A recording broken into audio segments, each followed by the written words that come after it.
welcome to Start Your Stuff Entrepreneurs, and today we're interviewing Kathryn Brown from Creating Your Plan. Hi, Kathryn. Hello. Thanks for Hello. meeting up with us. I'm so excited to meet you guys and to talk about business and fun stuff. Oh yeah, that's our aim. Sorry, I'm going to interrupt. Carly was just about to launch in, but I'm going to get in first. I can see those gorgeous pictures in the background, really lovely colours. Yes, Do you paint those? I do. I do. And that is probably one of the reasons why I do what I do is so that I can carve time out to be creative. Wow. I found art probably about 2 years ago. Yeah. I've always had a creative bent, but not really in that way. You know, I knit, I weave, I garden, I do those Wow. kinds of things. Yeah. And one day I just decided, I want to learn how to paint. So I just figured it out and took a few classes and I paint all the time. Wow. So you're actually seeing my room. This is my office combo with my art studio.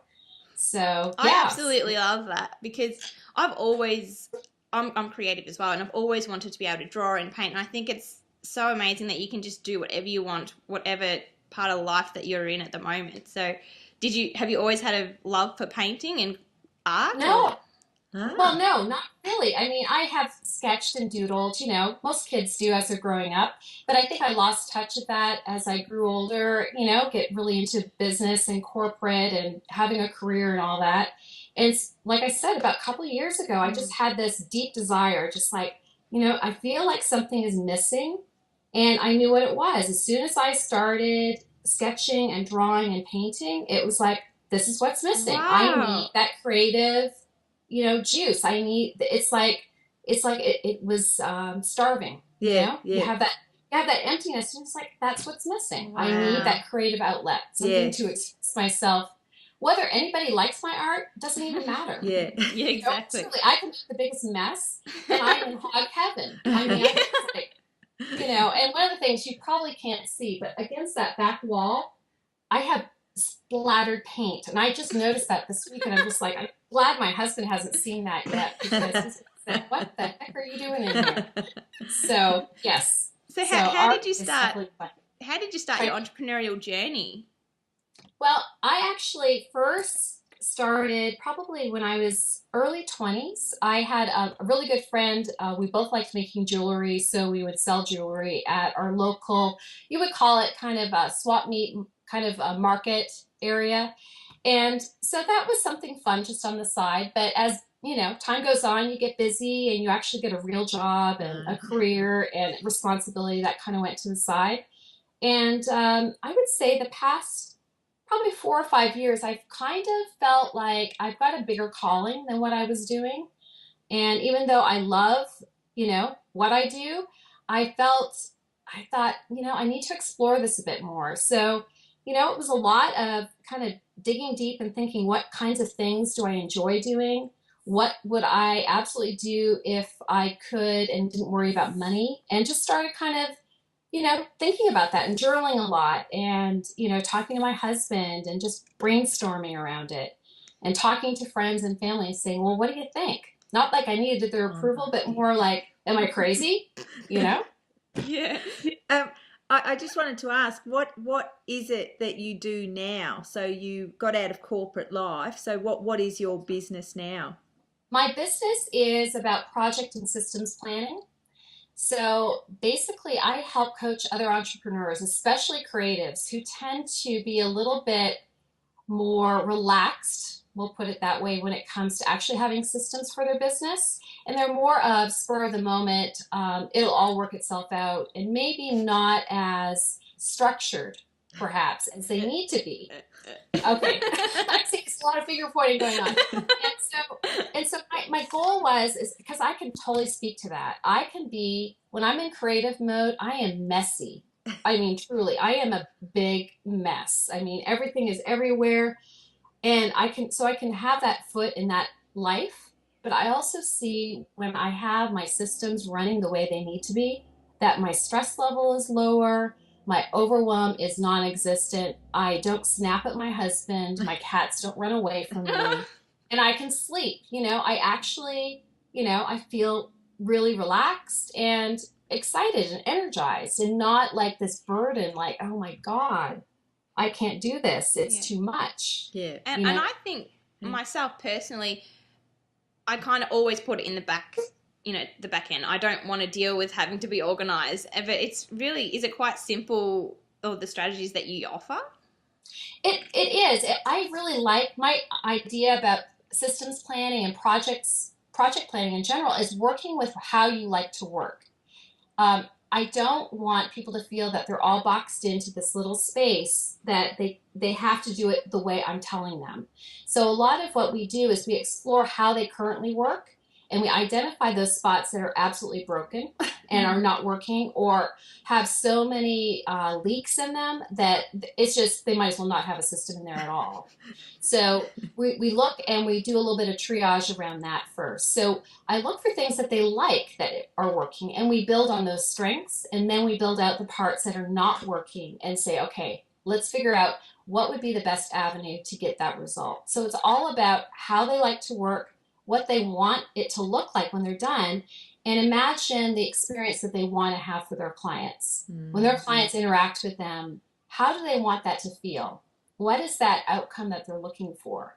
And then we replicate that as best we can, given what time constraints they have and financial constraints. Systems, if you spend a lot of money on them, they can be very expensive. Yeah. So looking at kind of where they are financially and in their business and what their growth path would look like to build those systems as their systems grow.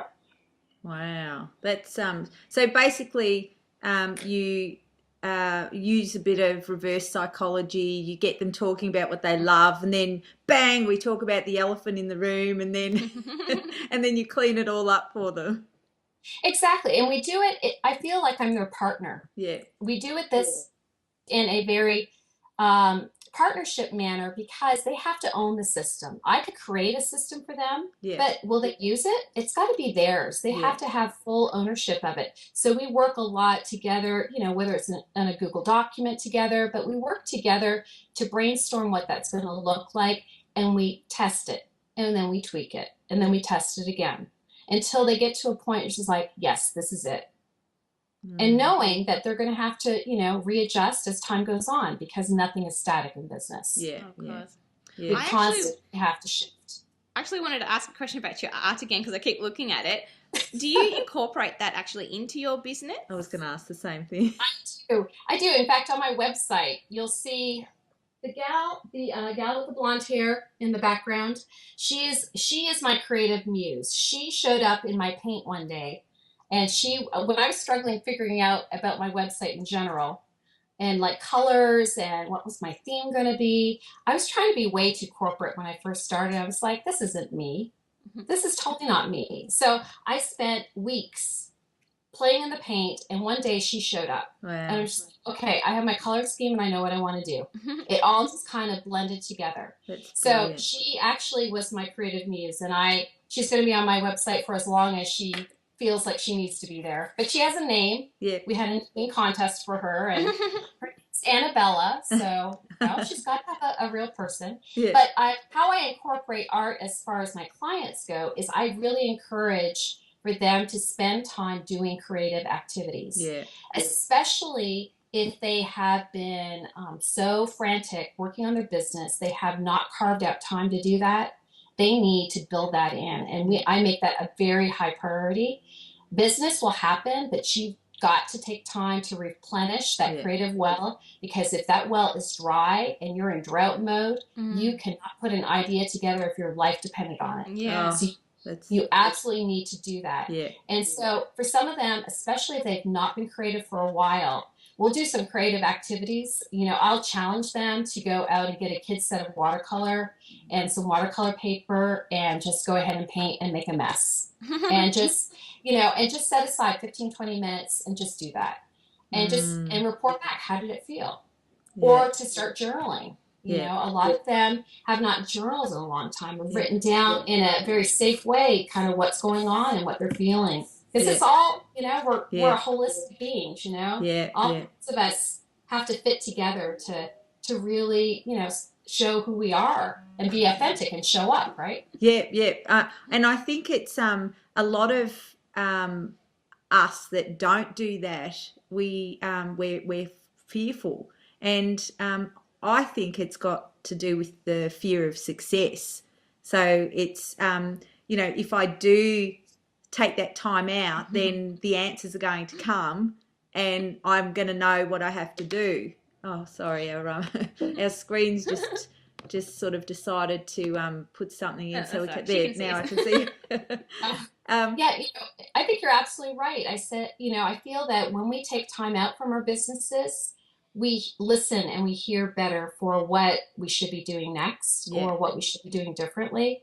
And having creative time, whatever creative time that is, it could be writing, it could be, playing out in the garden. Who knows? Everybody's different in that respect. Yeah. But and I also like to send my clients some art in the mail. They'll get little that's nice. cards with some inspirational sayings on it. That's kind of fun. Yeah. Having something show up in your mailbox. It's very exciting this day and age.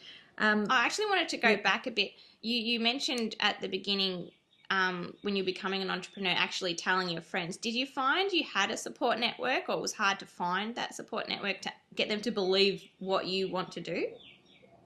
Not really. In fact, most of them said, well, what took you so long? Oh, good. It was like, okay, so you knew it and you just didn't tell me. Okay, what kind of friend are you? You should have told me. My husband was very much on board. He's probably my biggest supporter. So that was great. My family, same thing. It's just an ideal situation, isn't it? So I think I'm very fortunate in that way. So I'm very grateful. Oh, good. That's excellent. Now, we always ask one juicy question at the end. We have another arm of Strut Your Stuff Entrepreneurs, and it's Strut Your Stuff Juniors. That's in the background at the moment, but it will be coming out soon. What advice would you give to the 15-year-old Kathryn now? That's really good because I actually work with middle school students. I'm in a mentor program on project-based learning, which is helping them with critical thinking skills and planning projects that are longer term to help them get ready for high school. Yeah. So that is one of the things, if I were going to suggest to a 15-year-old version of myself, I would probably say explore things that really speak to you. If you feel called to try something, you should find a way to do it.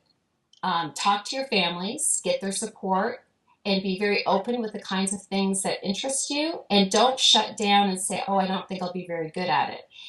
Most of us are looking for immediate gratification, that we're going to be good immediately right out the gate. And that is so not the case. Yeah.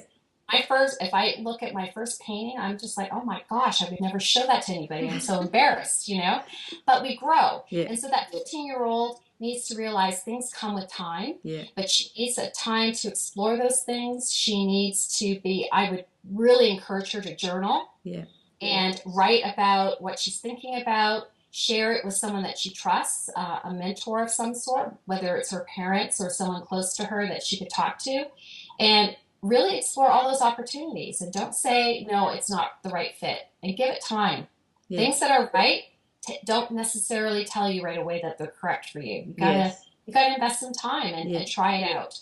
Oh, wow. Yes. That's some good advice. Yeah, it's very good advice. I think we might take some of that. Yeah. So thank you so much for taking the time out. It was great to meet you online finally. Yes, and the business. So do you want to give us your website details and how people can contact you?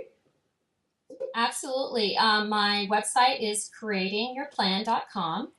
And there are many ways to reach out to me. I have a book a chat option if you just want a 15-minute just kind of strategy session, and especially if you're kind of mulling around some different ideas or just not sure next actions, especially on a project you're working on. It's amazing what you can get done in 15 minutes because I'm all about tangible results. Let's pick something and let's drill down and get something to take that next action so you're not stuck in like spinning and not knowing what to do. Another way to work with me, I have what's called the espresso session. It's a espresso shot. It's a 90-minute session. I'm all about the caffeine. If you haven't noticed from my website, I can't even tell you how awesome It is to be able to work with someone in this manner. It's 1 month with me for $497. You get up Wow. to 2 hours of talk time with me, contact time, unlimited email, and we work on whatever it is that you need help on. So it could be a system, client intake is not working. We could develop something on that. You've got a project you're working on. You're launching a program. You want to map it out. Pretty much anything is open to work on. I've got clients doing all of those things right now, from systems development to working on her first video to developing a program. Wow. So I would be thrilled to have somebody from your crew just say, yes, that's what I'm. Well, So yes, they know where to come. So thank you very much absolutely. for your time. Thank you Wonderful. so much. Thank Thank you for you. having us. Bye. Oh, you're welcome. Bye-bye. Bye. Bye.